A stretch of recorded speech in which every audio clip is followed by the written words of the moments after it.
ladies and gents, and thank you for tuning into Johnny's World. So, I have a new spot.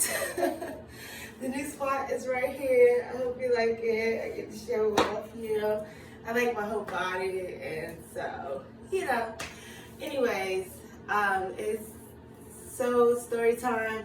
I'm ready to start talking about my endeavors of my past, and I'm just gonna let y'all in. So there was a time when my mom, she used to throw me out all the time, especially if I was like just a little bit late for curfew. She would be like, "Get the fuck out! I don't give a fuck about nothing you saying, blah blah blah." You will see what I'm talking about in my other videos in Narcissistic Mothers 1 and 2. So this was just an instinct of having a narcissistic mother and my story of what happened.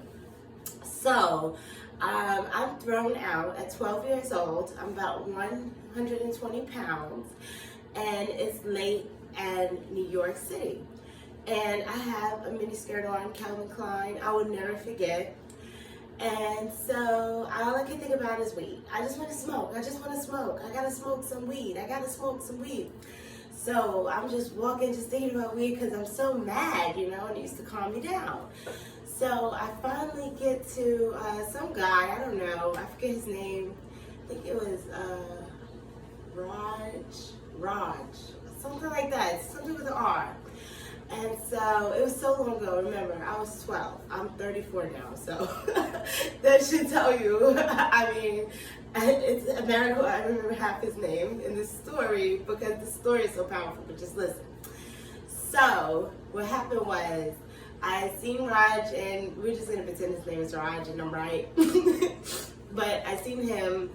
And so he was just like, "Hey, yeah, you can come smoke." Cause I'm like, "Yeah, I need to smoke. My mama threw me out, blah blah blah." Kids talking too much, and I didn't know him from a can of paint. And that's just the way New York City was. It's just so much stuff going on. It's just like, and I was an adventurer. So he says, "Let's go. Can you want to follow me to the house? I got all the weed at the house." And I was just hesitant, and he was like, "Nothing's gonna happen, it's okay." And then I just trusted him, and so we went to his house, and I see a whole bunch of guys, like maybe 7 or 8, and I'm just like, "Oh my God," in my head, like, "What did I get myself into? Oh my God, oh Lord, please, this is what's going on in my head," because they're so they're so big, right? These guys are tall and muscular, and then they have like a bunch of like tools around and bench weights, and and I'm 120 pounds, so you can easily just hold me down, especially all these guys, and just do whatever you want. So that's all I was doing in my head, was praying while I was sitting on the edge of the seat, and then passed me the blunt, and I'm just like, "Okay, no, I'm okay. So I'm sorry, I had a phone call. There's some scammers, but anyway. So I'm like, no, I'm all right. So then next thing, I smoked. And then next thing you know, the guy was like, Raj or whatever, he was just like, "Hey, you want to come to my room?" And I'm like, "Well, shit, going to his room is a lot better than being in here with all these guys. I mean, at least I can fight him off a little bit and try to run down the stairs." So I had my whole plan ready, and I'm just like, "Okay, yeah, we go in your room."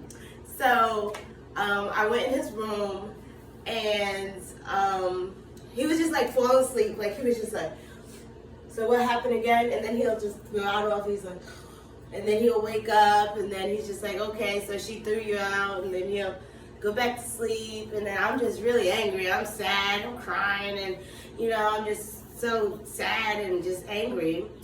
And so he finally just woke up and was just like, "Yeah, man, I'm super tired. I'm so sorry that happened. Let me take you home." So, no, he said, "Do you have a place to go?" I said, "Yeah, I'm going to my grandparents' house." So I go to my grandparents' house. Well, he takes me there. Before I get out the car, he's like, "Do you have he said, what is your mother's number? I said, my mother's number, what you gonna call her for real? He's like, yeah. So I didn't think nothing of it. I gave my number. I was like, yeah, he's faking, you know. He actually did. He called my mother the next day and he said, you stupid bee, you know, you don't leave your daughter out in New York City and she's just a kid. You don't kick her out, la la la la. And so I was just like, wow, there is really good people in this world. And it's by the grace of God that I could tell this story with a smile on my face, because that's how I know I'm blessed. Because some people, they cannot tell this story and say that it wound up happening the way it did. But me, I'm just so blessed. And I just wanted to share how, you know, like God, he works in such mysterious ways. It's just like, wow, you know, like he always kept me safe, and then I had my guardian angels and stuff. So I just thought this story was amazing, and I really wanted to share it with you guys, and I hope that you enjoyed your story time. And as usual, ladies and gentlemen, thank you for tuning into Johnny's World. Hey, deuces, y'all.